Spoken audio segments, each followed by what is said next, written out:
Our next panel is refining the referral channel process. It is moderated by one of our dear friends and advisory board members, Richard Aborn from the New York Citizens Crime Commission. And the panel includes Deputy Chief Amada Tingaraides and Dr. Maria Martinez.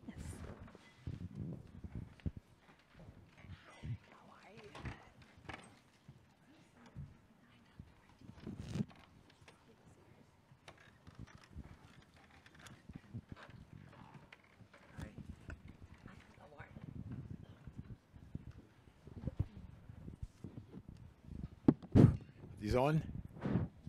Are these on? Yeah. Yes. That was actually a check to make sure you were still awake. So I am Richard Aborn, as Brett said, with a group in New York called the Crime Commission, and I'm going to be a bit of a player coach here. I'm going to mostly moderate this, but I may step in from time to time to describe some of the work that we do that is relevant.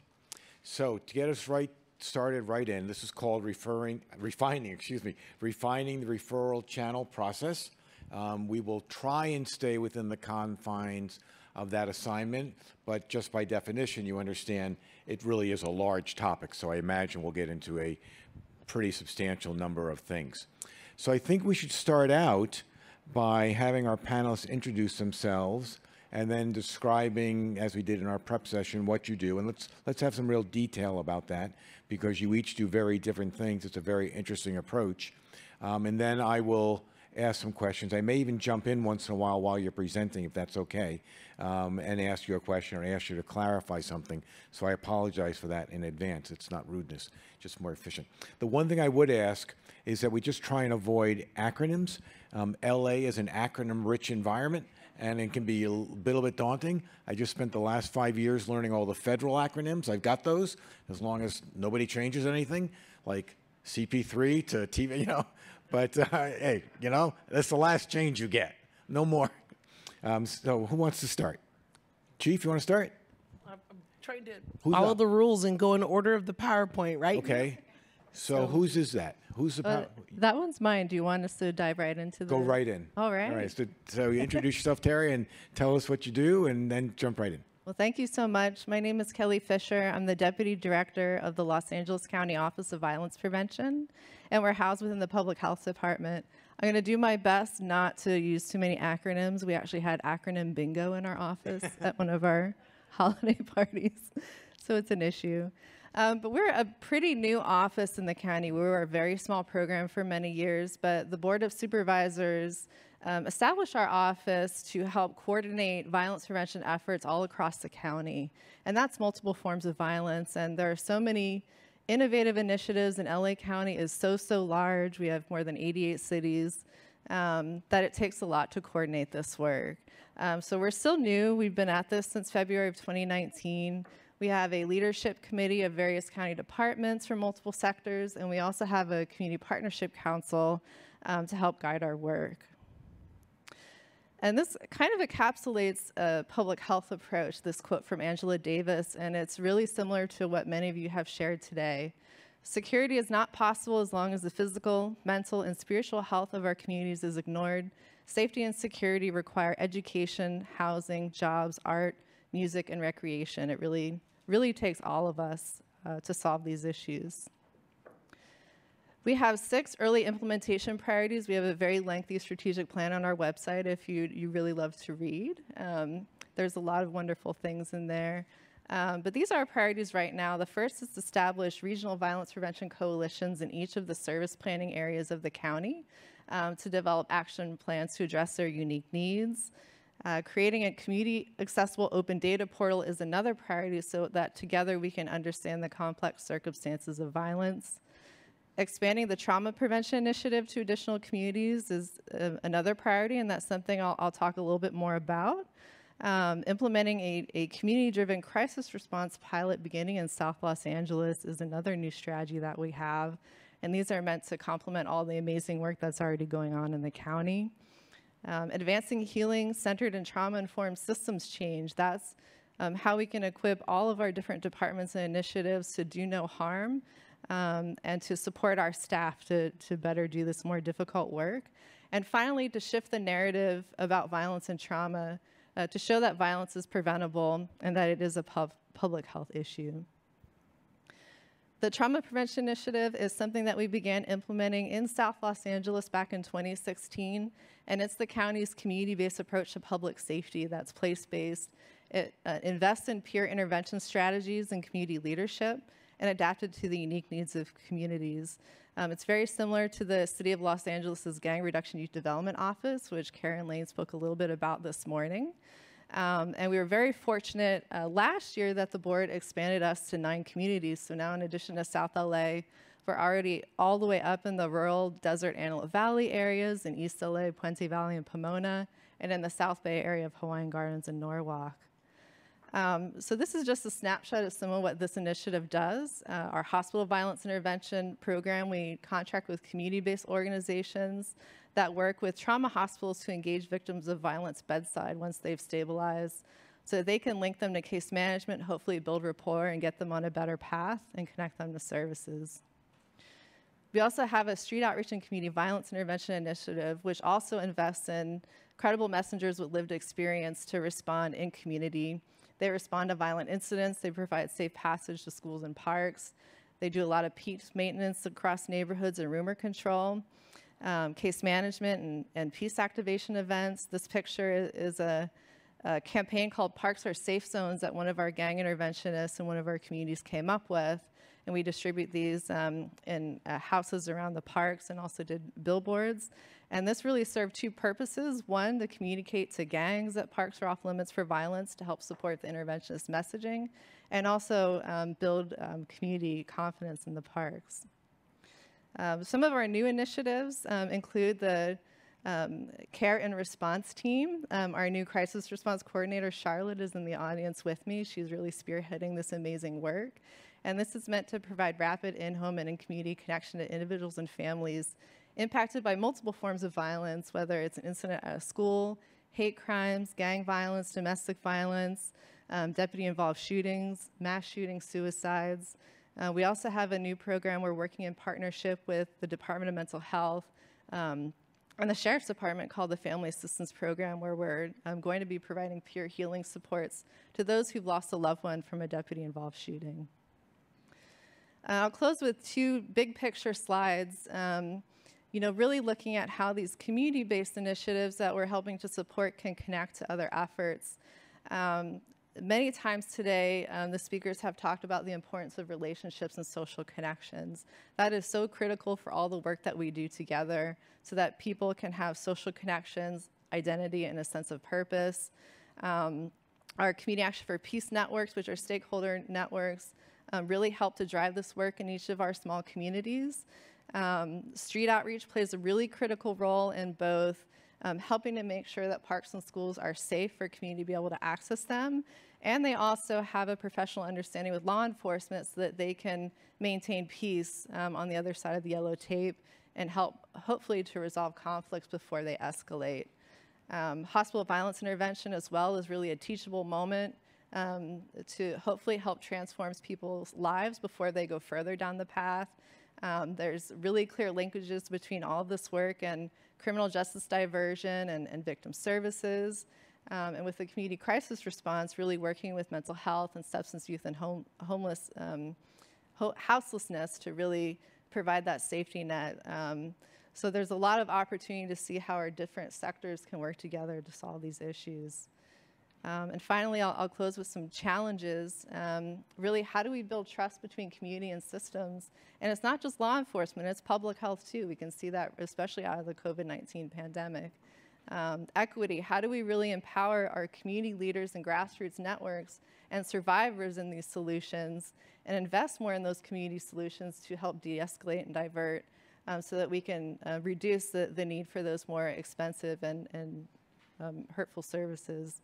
Triaging incidents. When do we pull in different public safety players? And all of us here in these different sectors have an important role in public safety.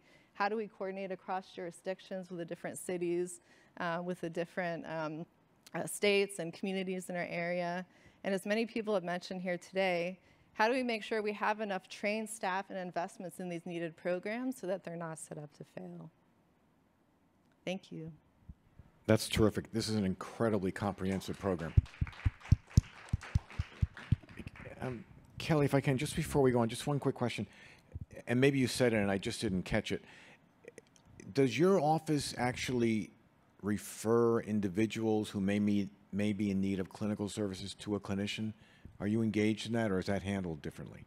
Well, we contract with community-based organizations, and they do refer to mental health and to social services and the probation department and also other services. So our staff don't directly do that, but our contracted providers do. So maybe we can circle back later and talk about the challenges incumbent in that.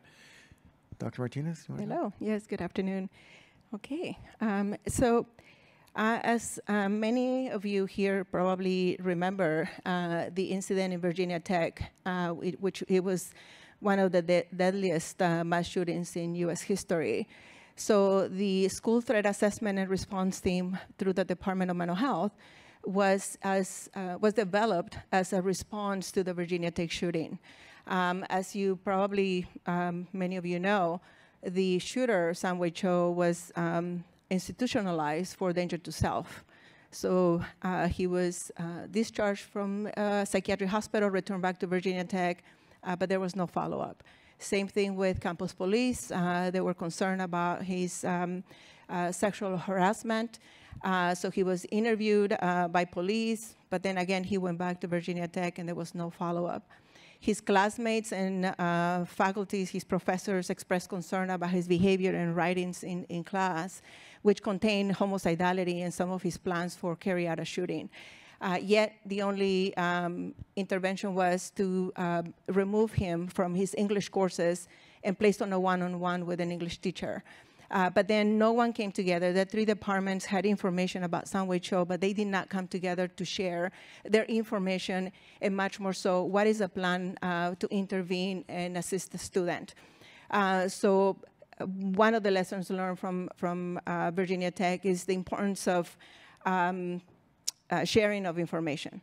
So the department said, the three of them said, you know, we couldn't share information because of HIPAA, because of FERPA. That prevented us from sharing information with each department. Well, we have come a long way, and we know now that when we do have a student or a person that we are concerned for their safety or the safety of others, we can share information to those who need to know that information. So the program is a field response, crisis response team. So we go everywhere, wherever the student is. If the student is in juvenile hall, if the person is incarcerated, a psychiatric hospital, wherever the student is, that's where we go. So it's field response. But much more so, we do go to the student's home. We want to know the dynamics in the case, what is happening in the student's life that is causing them to think about homicide as a remedy to their problem. So we are a field response, and it START is a collaboration with mental health, law enforcement, the education institution, and the community in the prevention of targeted school violence. Let me see if it goes. Okay, so this is the STAR model. We want to, it's a prevention early intervention program. So we want to be able to identify students of concern who are presenting with challenges and perhaps who may be thinking about carry out a mass violent attack, either their schools or another place. But we want to be able to early identify so then we can intervene and identify prevention strategies. We provide risk management. And with that said, some cases require longer risk management and monitoring of these cases. It requires for us to be involved perhaps 6 months, a year, 2 years, it depends. We have cases in which we've been managing for years, 4 or 5 years, because as you know, these cases are very, very dynamic. One day they can be stable, they have all the services in place, but then they stop mental health treatment or something else happens in their life, and then they go back again to think about either suicidality or homicidality. So I already mentioned it's a collaboration with mental health, education institution, and law enforcement. We also provide training and consultation. So training to professionals, mental health professionals or education professionals on threat assessment and risk management. But we also provide education to parents and students and perhaps faculty or teachers on the warning signs. How do they identify when a student is struggling, is presenting perhaps with homicidality? How do they identify? And then much more so, who do they report? So we provide that training as well. And provide consultation, so those who refer cases to START will do the threat assessment, go back and provide a consultation as to our findings, and then assist in developing a plan, a safety plan, a reentry plan if they will be reentering back into the school, and what will be the intervention. So we also assist education institutions. If they do not have a threat management team, then we provide consultation as to how do they develop their threat management team, who should be in their teams, and so on and so forth. So this is the STAR model. So we assess for immediate danger. We conduct a clinical assessment and collateral interview, because in reality, if we only interview the student or assess the student without really knowing what other information you need from coaches, teachers, parents, social media, boyfriend, ex-girlfriend, I mean, you really don't have a full picture of who the student is if you only interview the student. And so we want to be able to obtain the fact-finding and objective data in order to conceptualize the case. And we want to develop and reinforce a safety net around the student and the family, so it's not just the student. So this is our criteria, K through 12 and higher education. Anyone who's posing or making threats to academic institutions. It could be an employee, it could be a spouse of an employee. So it's not only students. Threats to large venues. As we know, those who are planning an attack, they're hoping to, unfortunately, outdo perhaps the body count of the past shooter. They want to increase it. And so we see that concern as well. Threats to immediate family members or relatives. As we know, there's a nexus with familial homicide and those who have carried out shootings, school shootings. So those cases come to us as well. Chronic bullying. The Secret Service has conducted an analysis on 76, I believe, cases of shootings. And one of the factors that they identified across is that either the shooters were victims of bullying or they were bullies, they were bullying other students. Those who perhaps are presenting with depression, suicidality, and then already engaging in weapon research or trying to acquire weapons. And it's not just firearms. We have a problem of the ghost guns. Perhaps they're trying identifying to cause harm by using knives, their car, so explosives. So it's not only firearms that we are concerned. And then interest in research of radical groups or ideology. We have seen now a shift in those who are planning a school shooting also identifying with white supremacy. And so why is it that we also take these cases? Because we see similar characteristics of those who are planning a school shooting with those who are engaging in radical ideology. They're disengaged, isolated, perhaps depressed. They feel that society has, perhaps done them wrong. They're not successful in school, or they're not successful with employment. So similar characteristics that we see. And so our interventions is we're hoping that by us getting in a case and bringing those resources around the student, and again, this is a community effort. It's not only START, and it's not only mental health, but we want to be able to stop the student from moving forward with their plans. We want to be able to surface the level of threat by conducting a threat assessment, providing that information to those who refer to START, and develop a safety net. And then again, the dynamics, family dynamics, for me, that is what tells you why, again, what are the triggers, what are the reasons, what are the causes that a person or a student is thinking about homicide. And we want to be able to mitigate or eliminate the threat. And again, we say mitigate because in not all the cases you're able to say, okay, this student will never think about carry out a mass violent attack. So sometimes, again, we're only able to mitigate, and that's why we continue to work on the case long term. And we want to be able to establish a comprehensive safety net. Chief, just before you go, may I ask her one follow-up question? Dr. Martinez, can we go back to your slide? You don't have to physically go back, but go back to your first slide about START, because you bulleted out one thing which I think in some ways is the holy grail of all of this, which is I think it was the second bullet. You mentioned early identification. I did a 6-year project in Columbia with MIT and Harvard looking at the 3 largest and the 3 smallest cities in Colombia, trying to identify early factors that would indicate some violent tendency. We struggled really hard, and we had a big team down there. I'm wondering if you could talk about that a little bit, just Chief, because I think it's a really important point, because I think everybody will agree that the farther up in a person's the earlier we can go in a person's life and intervene, the better off we all are. So I was just wondering what you meant by that, how you implement that, where you get your information, et cetera. Yeah,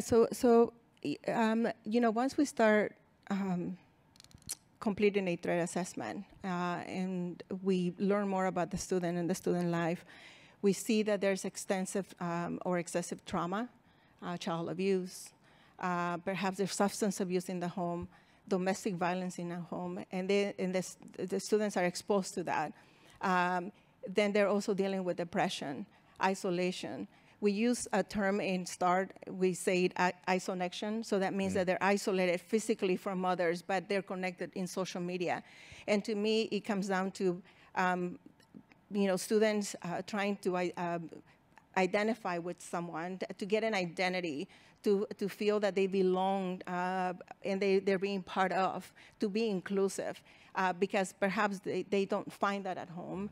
And so, once they're exposed in social media to these other groups, they find that perhaps they feel some sort of identification. So if you ask me, depression, again, extensive trauma in the home, and then you see what we see with students is depression. It manifests in their grades, their attendance, the inability to focus, lack of perhaps extracurricular activities, so they're not really connected. And then perhaps looking for a justification when they're thinking about suicidality or homicidality. So those are some of the warning signs or the risk factors that we see. That's terrific. Yeah, this issue of social isolation and disconnection from community is such a big, important question, both in the youth population and in the adult population. Chief, can we ask you to... Guys? Absolutely. I'm going to be the odd one and stand up. This belt weighs about 24 to 26 pounds. So after a while, you have to stand up and get settled. So good afternoon, everyone. My name is Amada Tingarides, and I am a deputy chief with the Los Angeles Police Department in my 28th year of serving the community that I was born and raised in, grew up in. I oversee a bureau, thank you.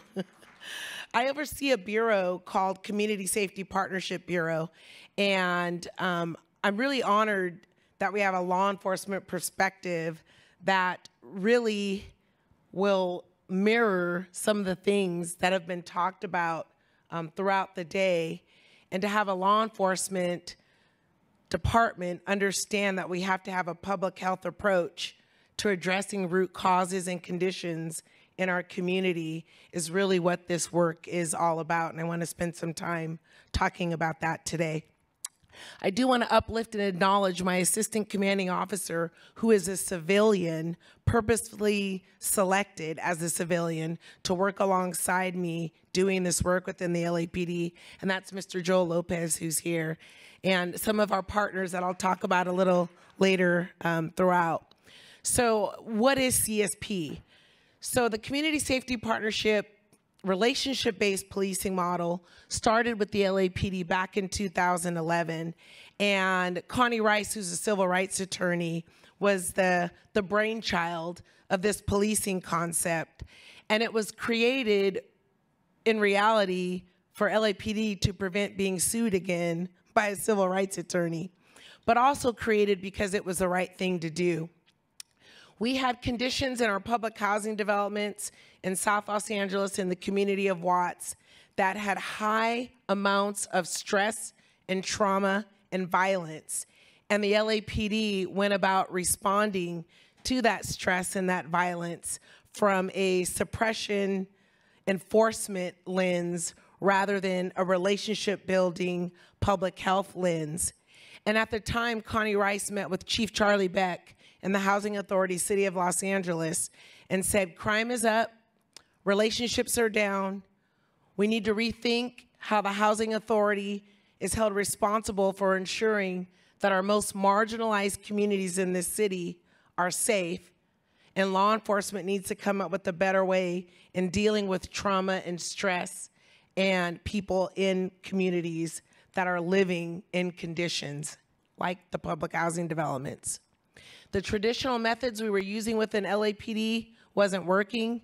We would have overtime details to go into some of these communities, and we would count the number of arrests we made, and we'd go back at it again and again and again, and not make a difference in these communities. From 2001 to 2011, there were 70 homicides between 3 public housing developments in the community of Watts. And when you think about Bill Bratton saying it cost $1 million to investigate a homicide, within a 10-year period, that's $70 million spent on being reactive rather than proactive in our communities. So we partnered with the Housing Authority, City of Los Angeles. A huge partner in helping us lift this program was the mayor's office, and the Gang Reduction and Youth Development till this day is still a huge partner in the work that we do in our communities. We partnered with, of course, Civil Rights, Connie Rice, who still to this day holds us accountable, and I'll talk about that a little later. And we also have a partnership with our city attorney's office and our Children Exposed to Gun Violence. Actually, it's now Children Exposed to Violence program, and I'd like to uplift Virginia and Laura Drino, who are here today, who are our partners, along with Children's Institute, and I'll get into a little bit of that later as well. But our primary mission first was to allow a nonprofit organization, the Urban Peace Institute, do an assessment on the communities, find out the strengths, the needs, the existing resources, the existing schools, and some of the concerns in the community. They also created focus groups and asked the community, how do they want to be policed? What don't they like about the police? What are the missing resources in these communities? And they created blueprints. And the LAPD utilized those blueprints to begin to work in these communities and uplift the community voice as we began to work through a truth and reconciliation process with the community to be able to build those relationships and begin to partner with resources to make it safe in these communities. In 2020, the chief made the decision to expand this policing philosophy and create a bureau. This was such a critical time for law enforcement. George Floyd had been murdered. People across the country were asking for accountability for law enforcement. They were asking for law enforcement to police and work in communities different. At the same time, UCLA had done an assessment and a study on this CSP policing philosophy.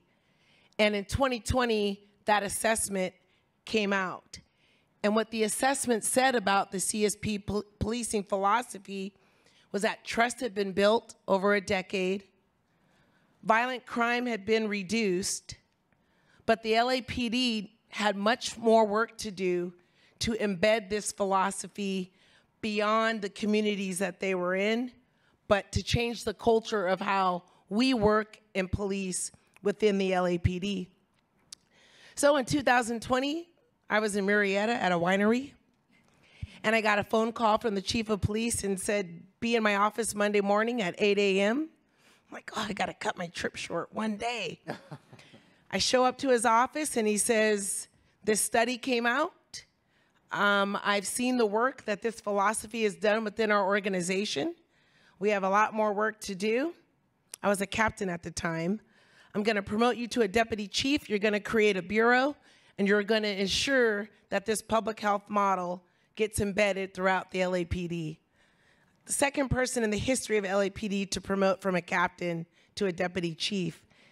I asked him twice if he had been drinking himself. Just kidding.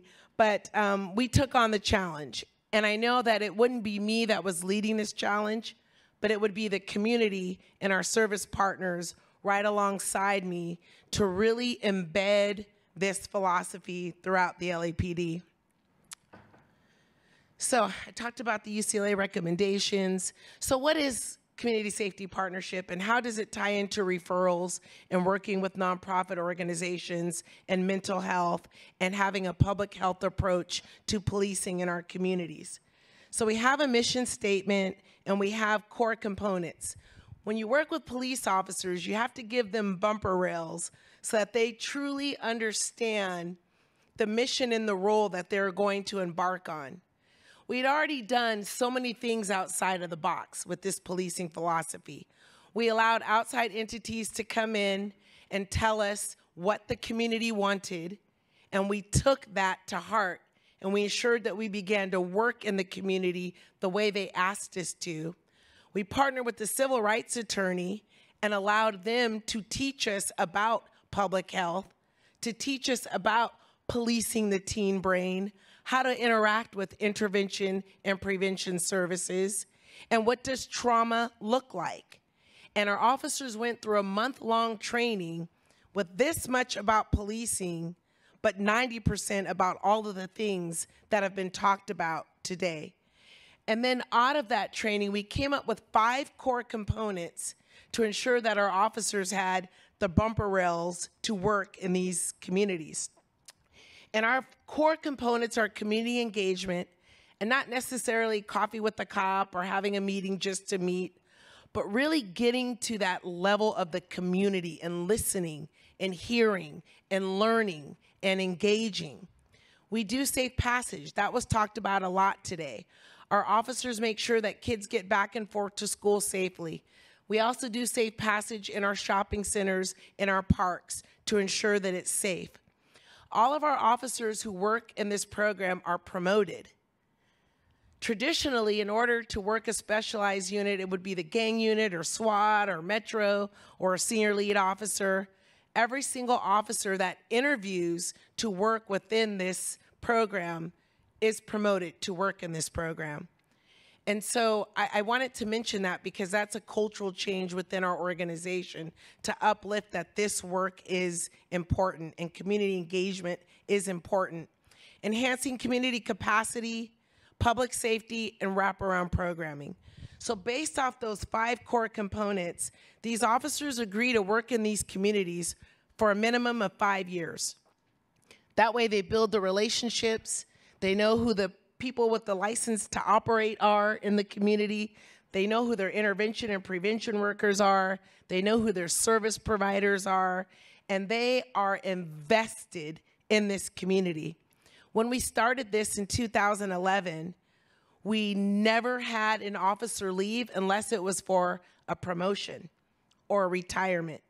We still have officers working in these communities that started in 2011. And we've had approximately 600 officers at some point in time go through our program and branch back out through our department to teach this philosophy. We have a manual now that's available. We have a website, www.lapdcsp.org. We have talked to law enforcement agencies across this country, and they've all asked, how did you do this? How do we implement this? How do we create this?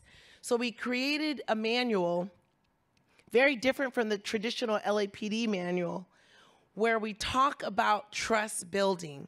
What is it? How do you do it? Truth and reconciliation. What does that mean? Is it actionable? It's okay to say, I'm sorry, in a uniform, and to have dialogue and open conversation. There's an operations component to our manual. How do you deploy officers? What is their mission? How do you walk a footbeat? How do you engage? How do you listen? How do you learn to listen? So having that manual really solidified our engagement and what CSP is doing throughout our department. And now there's a lot of items in that manual that are utilized for promotions throughout our department, which continues to embed this philosophy. I won't really go into this because I know my time is nearing, but Not only do we have the officers engaging in these neighborhood engagement areas, we have our community members engaging as well. We created a community safety advisory council in which we asked our council district offices to chair. Now imagine that. Police officers working with the council district offices, working with the schools, the churches, the nonprofits, with the shared accountability and responsibility in these communities. The purpose of creating these community safety advisory councils were to do just that. Look at some of the root causes and conditions as it relates to quality of life issues, trees needing to be trimmed, curbs needed to be painted, mental health resources needed in a community. It's an all hands on deck council. We also created strategic safety plans. We took the community through a series of exercises and created a workbook. And in that workbook, we taught the community what is crime prevention through environmental design. We taught the community our SARA model, scanning, analysis, resources, assessments. They understand our language and we understand theirs. Once they went through our site safety plans, we did crime prevention through environmental design walkthroughs. We did it in the daytime, we did it in the nighttime. Officers were in plain clothes along the community, alongside the council districts and our partners to identify some of the environmental flaws in our community, and then we held each other accountable to address those issues. I want to end with this. This is a relationship-based public health policing model. We didn't start this off to try to reduce crime. We started this off to try to build relationships and trust between law enforcement and the community.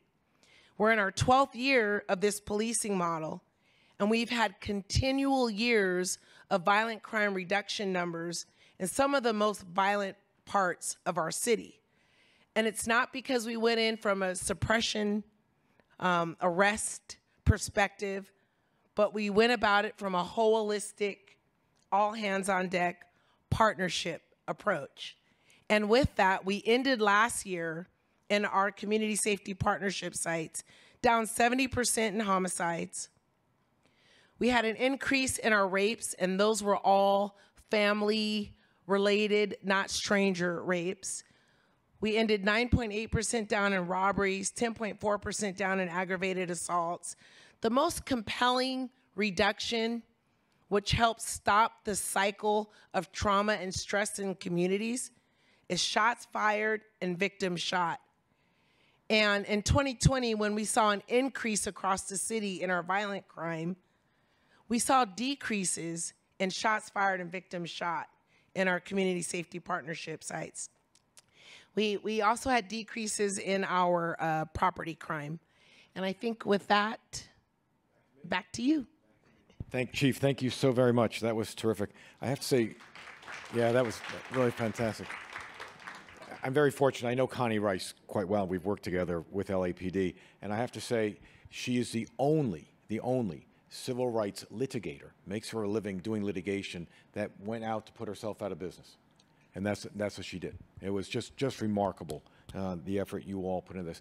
I wonder if I could ask you two questions that may be particular to policing, if I may. Where there are people with a law enforcement background sort of to my left. This table not as much, and I'm not sure about some of the folks over here. But I want to ask, Heidi's actually secretly a cop. I'm no longer secret, sorry. Oh, there you go. Yeah, I have to say where you are. So I want to ask you two things that are particular to policing.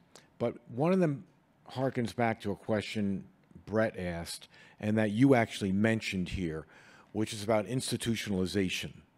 John Timoney, a very, very, very famous, well-known officer, commanding officer in both New York and in Philadelphia, he was commissioner in Philadelphia, once famously said that the truest test of a leader is not what you create, it's what you leave behind. Here are the questions. In policing, you talked about providing bumper rails to the cops, and I think I know what you mean by that. That's really important in policing. But in policing, the name of the game is metrics. It's CompStat, it's metrics. I'm just curious, in this kind of initiative, you're not measuring summonses or violations or arrests or stops or interrogations, none of that. What are you measuring, and how do the cops know what you're measuring, and how does that impact their behavior? Because that seems to me to be a really critical component of the success of something like this. That's a great question. And when we first started, it wasn't easy. I got a nickname of being the most liberal cop in LAPD. I was called a social worker with a gun. This isn't gonna work. That's crazy. It's gonna crash and burn. But you have to do things different. And I see Chief Thomas here in the audience in the work that he did on LAPD, and he came on 15 years before I did, and he's chief at USC, now chief at UCLA, and I think you'd say we were banging our head up against the wall and doing the same thing over and over again in these communities, and we needed to do something different, right? And so getting the officer to understand that the community is who we serve, and that in order for us to make change in a community, we have to uplift that voice, or we're not going to improve and we're not going to change. And one of the things that we did prior to this concept was work in 2005 and 2000. In 1992, there was 1,092 murders in the city of Los Angeles. That's 1,092 murders. And what's the population? In 1992, 4 million. Yeah, 4 million. Okay, 4 that's million. 3.5. Yeah. Yeah. That's a huge ratio. We had to do something Yeah, different. yeah. And intervention and prevention was a huge part of that. But getting officers to understand the why, the prevention, the trauma that these families go through, getting them to begin to humanize these communities makes it safe for them. I have not had an officer involved in a shooting that's in my CSP sites. Our uses of force are down. Our arrests are down. And I truly believe it's because there's relationships built. To have uses of force down in some of these communities is that relationship. Huge. And when officers see the power of being strategic about removing someone from the community that may have committed a crime, and they know about that person because somebody else came to them and said, here's where the gun is and here's who did it, that empowers them to continue doing work like that. And are they reviewed on things like that? What's that? At year end, are they reviewed on things like that? Does Yes. their commanding officer review those I sorts do. of? Yes. We've created, so the LAPD has a ComStat Right. process. We created a community-based evaluation in which my questions aren't about crime numbers and arrests. My questions are about your trust-building efforts, your engagement efforts. I didn't get to talk about this, but we have over 23 youth programs that the officers are engaged in or have created in the past 12 years. And they're evaluated on their ability to communicate and build relationships and partner. Just the other day, I was talking to Laura Drina from the city attorney's office. There was a shots fired in Jordan Downs, which is a public housing development in Watts, and it's under redevelopment right now. In the 80s and 90s, one of the most violent housing developments in this city, and big gang footprint. And there was a shooting, and the community's gotten used to there being no shots fired and no shootings in this community. No one was hit.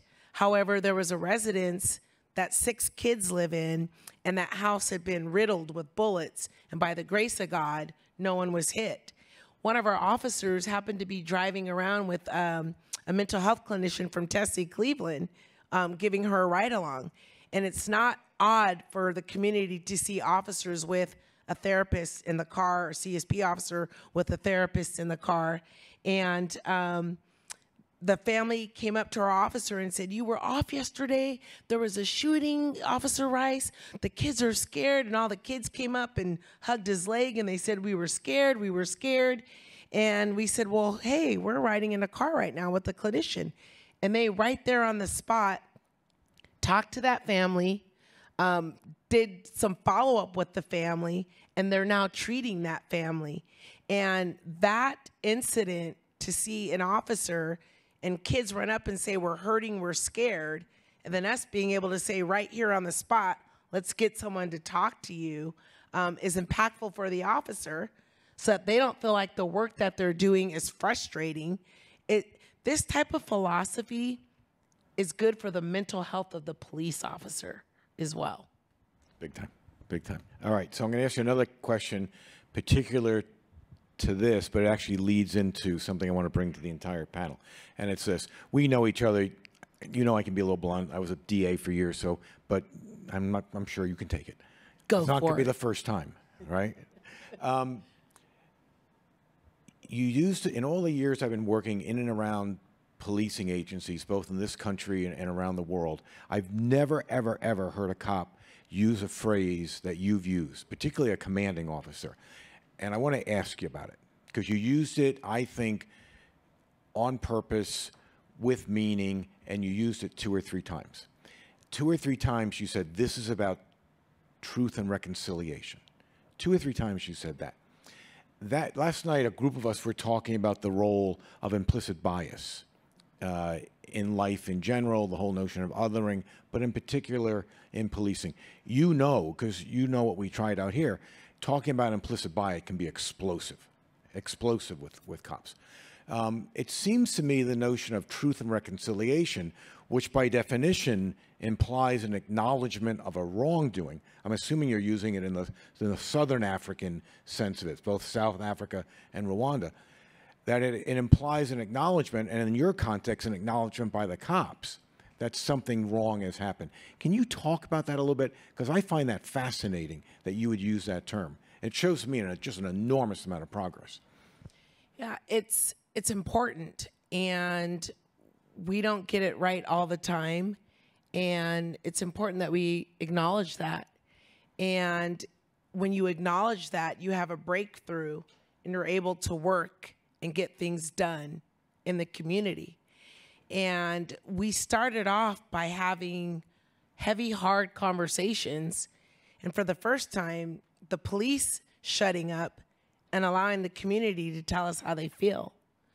And we would sit in circles and stay quiet and let the community express themselves. Anger, mistrust, fear, crying, and us just staying still and listening. And when we started doing that 2-3 years in, we created a Truth and Reconciliation coin. And after we'd have these dialogues or these one-on-one conversations or an alternative complaint resolution conversation, we give that person that coin, that Truth and Reconciliation coin. And it's just become part of what we do. It's an acknowledgement, it's an understanding, but it's also a path forward, because ultimately our job is to make communities safe. And if we have to harm communities in order to do that, we're doing something wrong. So it is very important to acknowledge our history and never forget it, but try to move beyond it. Fascinating. If we can express this formulaically, it seems to me what you're articulating are 3 sequential T's, which is, I guess, truth plus transparency equals trust, is in a sense what you're saying. So let me ask Kelly and Dr. Mee about that. In this space, whether you're talking with clinicians, whether you're talking with policymakers, whether you're talking with people in law enforcement, the coin of the realm is trust. Show me a successful relationship between a clinician and a participant that's not based on trust, and I will tell you to your face, you're showing me a false relationship. It is based on trust. I'm wondering how, in a real way, you know, don't just say we go out there and we talk with one another. How do you really build trust in this space? There's enormous distrust between police and communities now. There's enormous distrust between communities and government. Tell me how you go about that, because the 3 of you seem to be quite remarkably successful in having cut through the distrust that's out there. And it's worth amplifying for this group. It takes a lot of time, you know, and it's not just about law enforcement. I think one of the things we learned early on in our community engagement for planning our initiative is, you know, we may be a public health staff person in a tiny program in a giant department, but when you go in a community, you carry the whole weight of government and the history of systemic oppression on your shoulders. And you have to be humble. You have to give people space to listen. You have to dispense with your slides, which we love in public health. And, you know, they implicitly know what a public health approach to violence is and what root causes are. And you just have to give space to listen and to really figure out how you need to change our systems. Our community partners hold us accountable every day for making our systems better. We know there's a lot of issues with accessibility to services, how hard it is for small organizations to get a contract. But investing in community to lead those solutions is something that I think is a hallmark of what we all need to do. Yeah, I think it's, echoing what you said. When we first started back, 13 years ago, I think it took us time to get there. And I think it comes down, start collaborating even with federal agencies. And we're not about to criminalize students or, our clients. We want them to be successful and move forward with their plans. But at the same time, we are accountable for the safety of the community. So if you ask me, what does it take for us, mental health, to work with law enforcement and academic institutions and the community, it comes down to accountability.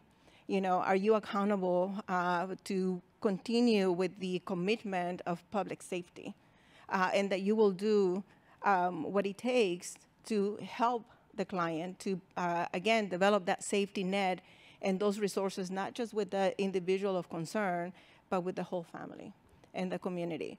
And then the other one is reliability. If you're going to say that you're going to do something, we're hoping that you're going to do it. And I think that the community and the police and law enforcement, that's what it is. I think we all, when we sit at a table and we say, who's going to do what in order to help the family and the student and mitigate the threat, that we will be responsive to that, and that they will, do what we said we were going to do.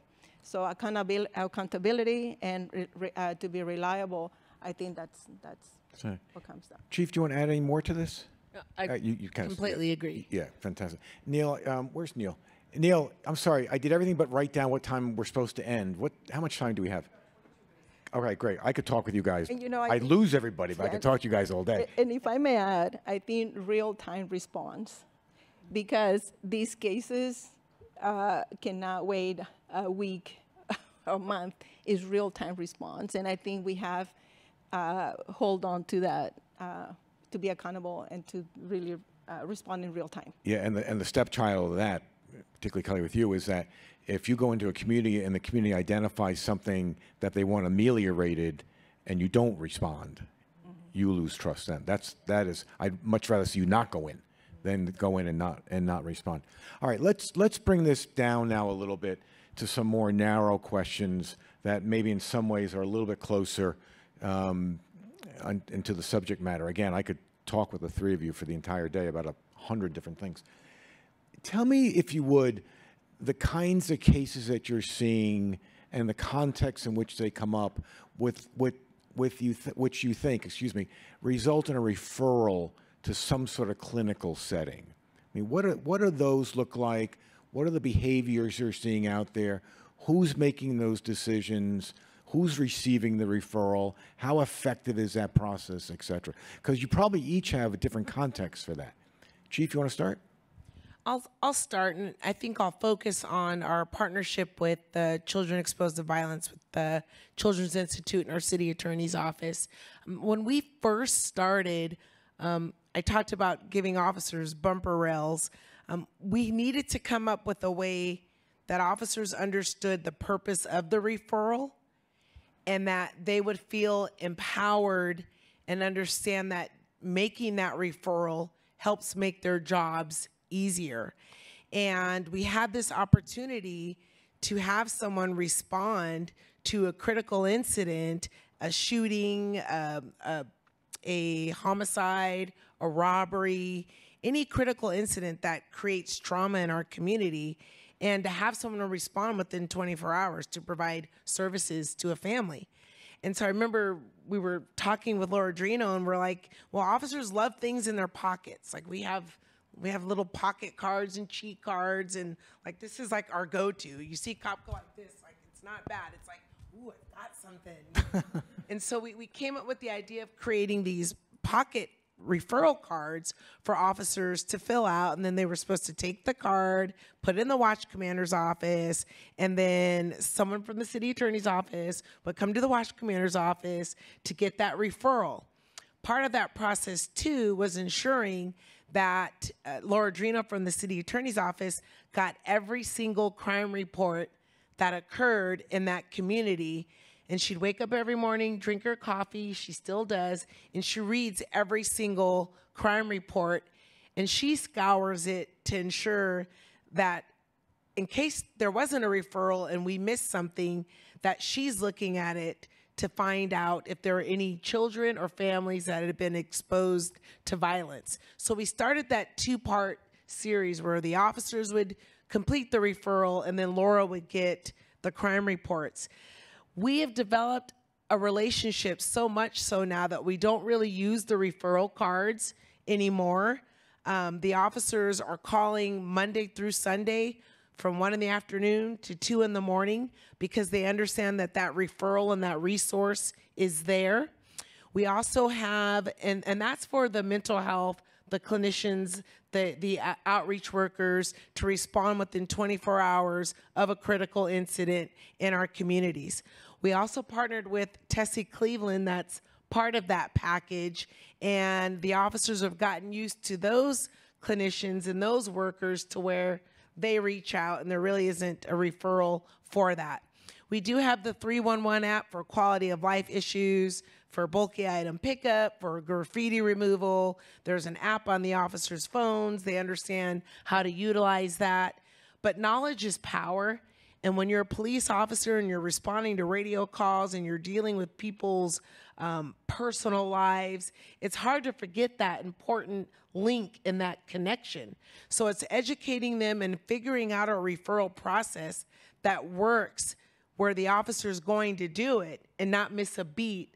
But then the follow-up on the back end is what supports officers really believing in this culture shift and continuing to make those referrals. So having an open door policy to say, I know that there's HIPAA rules and there's privacy, but can you tell me how Michael's doing, or did his family receive the counseling? And then the officer goes back and shares that with the whole roll call. Guys, if you call this number or fill out this form, they will come and help this family. So it's repetition as well. Is JT still here? Yes. What was one of the core components of CompStat? Relentless follow-up, right? You said it twice, right? Can I ask you, Kelly, and Dr., and then I want to turn to questions. I don't want to run out of time. Yeah, our community-based organizations handle most of the referrals. So our community violence intervention workers will hear from a community if there's been an incident where they need to respond to diffuse a conflict, or to help someone who's been shot. But they'll also get a referral from law enforcement, and these work in parallel. They're not collaborating on scene, but they're working in parallel, and that's to really preserve the safety and credibility of those intervention workers who, if they're seen as snitches, could be very, very dangerous. We also work closely with the parks and schools where, the agencies will provide safe passages, and they really serve the role as a trusted messenger that can link people who are impacted by gangs, who are traumatized by systems, to help connect them to the services that they need. We see that in the hospital setting, where once they're stabilized, the case manager is able to connect them to victim services. A lot of our agencies have more grassroots kind of counseling programs, like healing circles, that can help overcome that stigma that mental health may have, and then that can serve as a bridge to refer them to mental health services. The other thing that I'll mention is something that is so critical in this work, no matter what your role is the self-care of the staff that are doing the work.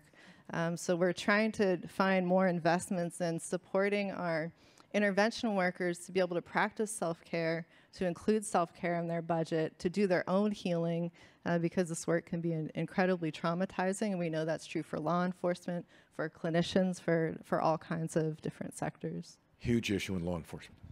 Suicide by cops is just horrible. Yeah, so START, has provided training to mental health clinics here in LA County, so they understand, threat assessment and targeted violence. So when we refer our cases to them, they understand why is it that we're making that referral. But we also work with the clinicians hand by hand in the. Not everyone welcomes our referrals, our cases, because one, perhaps they do not know, or they feel that they fear the liability. But we work hand in hand with them so that they have a question or they have a concern in regards to our case. They know that STAR will be working with the student or with a client along with them. So it's not just going to be the liability just on them. So we do extensive follow-up. The way we follow up on our cases is communication with the school, communication with the family, any other perhaps collateral interviews that we might get when we conduct the threat assessment, a psychiatrist, and the therapist. So that's how we follow up. If all of them communicate that our client is doing well, then we'll continue to monitor. But in the moment one of them says, Johnny stopped coming to treatment, or we have a concern about Johnny, then we go back again actively on the case. So that's how we monitor those cases. But if you ask me again, some of our cases are very complex. Not only, we see students who are planning perhaps a school shooting, but those, again, who are engaging in radical ideology. And so Life After Hate will be one of them, faith-based organizations. And if you ask me, mentorship groups or programs that can actually expose our clients to a different lifestyle, perhaps, or a different, more positive way of life. So those are some of the programs that we reach out to. Fantastic. Are there questions in the audience? I don't want to run out of time. Heidi, should we just give you the mic? Heidi's a designated questioner.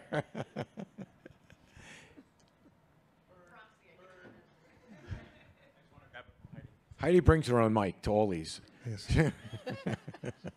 Heidi gave me this question to ask. No, I have two questions. Richard, where did you get your socks? You weren't supposed to ask about that. Oh, I'm saving that for the end. that's all right. It's a surprise. I know you're jealous. I am jealous. I've been watching you look, Those cops. saying, do I really dare ask him? My burgers are dull.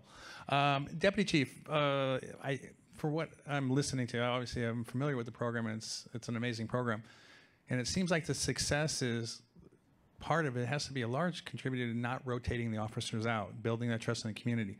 How is that when you tell other departments? Because, we're a training agency and we see the new SRO every 2 years and there's always someone new. Yeah. How does that work? What do they say? They have to build a certain department for it? Just so I can share when I'm out there, because that is the key, trust. Yeah, it is. So when the officers inquire about the position, we're very transparent. If you're going to interview and be part of this, we're asking you to commit for 5 years.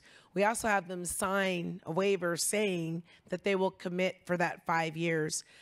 They can leave before that 5 years, but I think that they become so addicted to the power of relationships that they want to continue to work in the community to make it safe and make it better.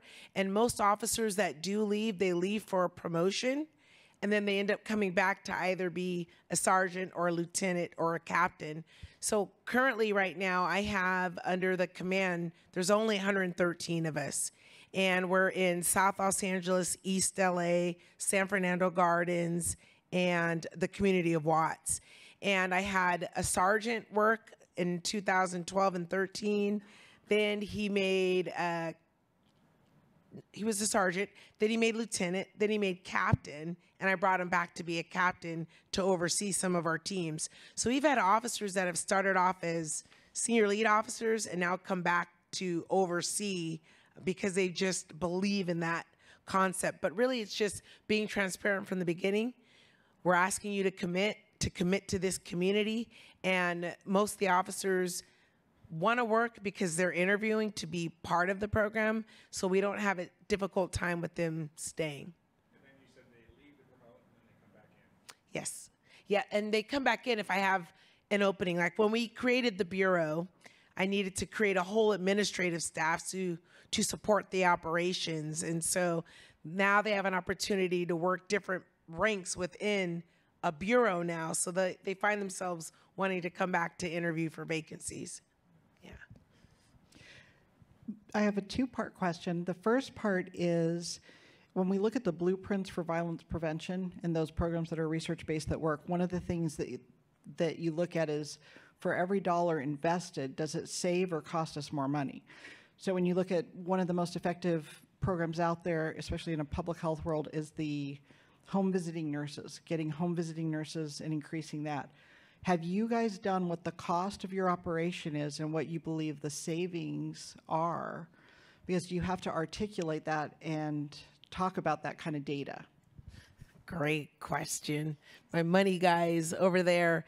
I alluded to the cost of a homicide being $1 million, and we're down 80% in homicides alone. That's a lot of money saved. I did not mention, in order to do this philosophy, we needed the housing authority to jump on board.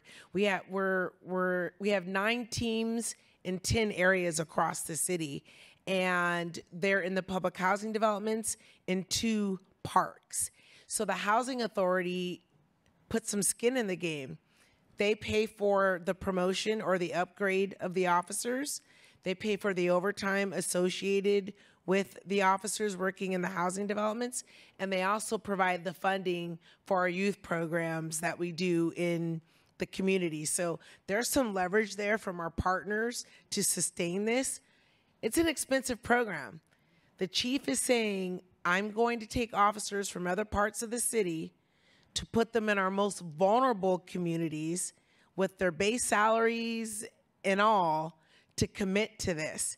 And when you do that, you reduce crime, you build trust, you reduce uses of force, you have no officer-involved shootings, and the other divisions can focus on other parts of their area while we keep building relationships in the communities that need us the most.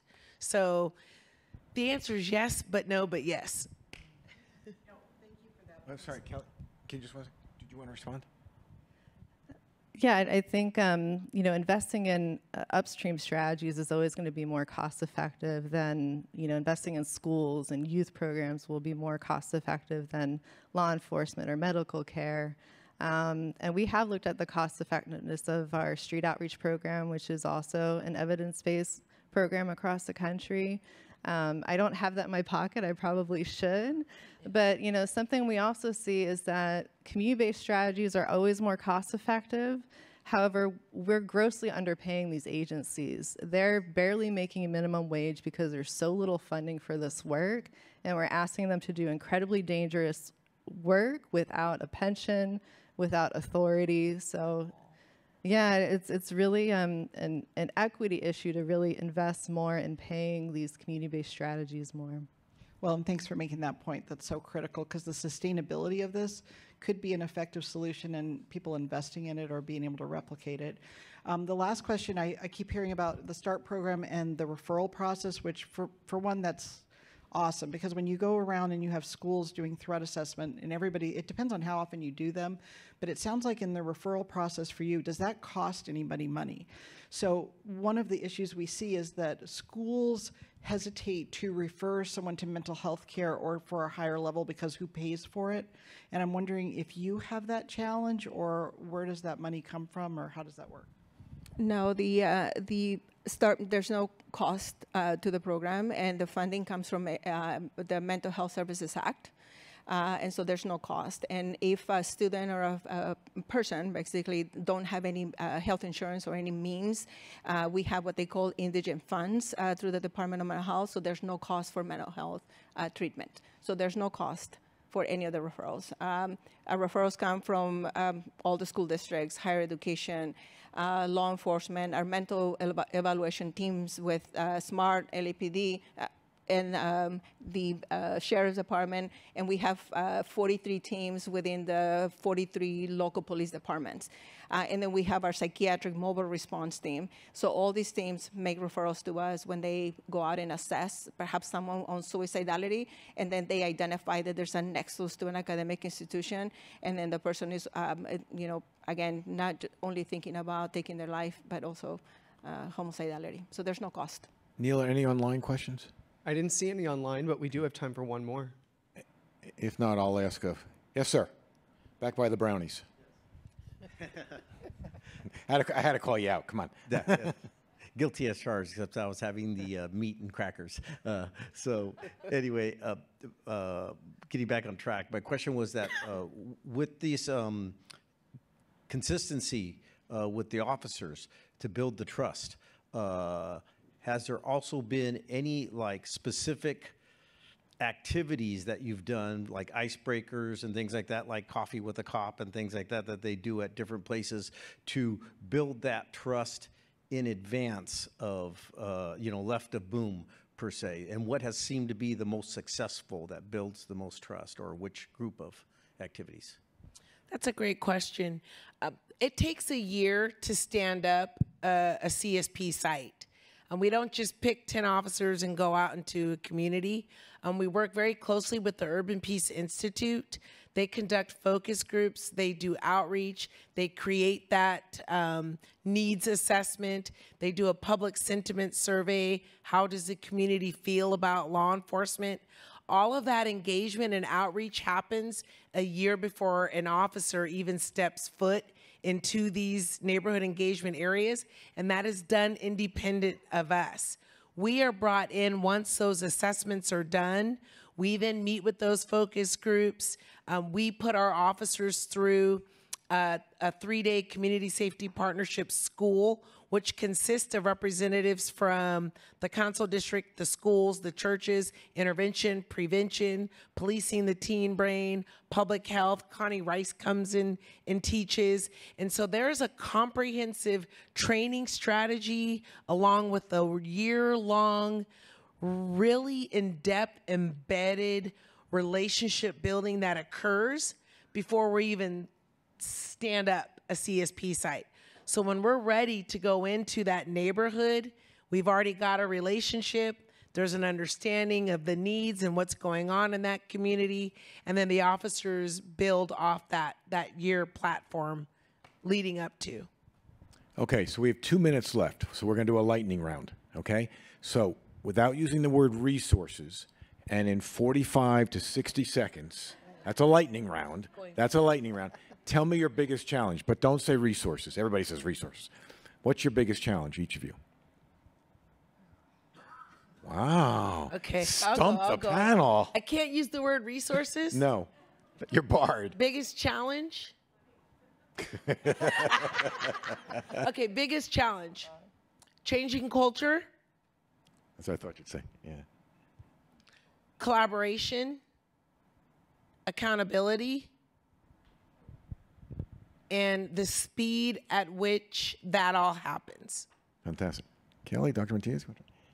I would say meaningful community engagement, doing it right and doing it long term, and changing our systems so that our community leaders and grassroots organizations can really be empowered to play a role.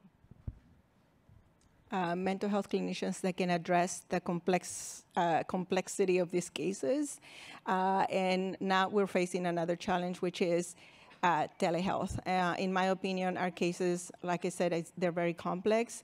So conducting psychotherapy with someone who's, again, extensive trauma and what have you over the phone, I don't know if that's the most adequate treatment. So in my opinion, it's more intensive, face-to-face interacting with the client and the family, basically. So let's thank the panel, not just for being good panelists, but for this incredible work that they do. Thank you. Thank you.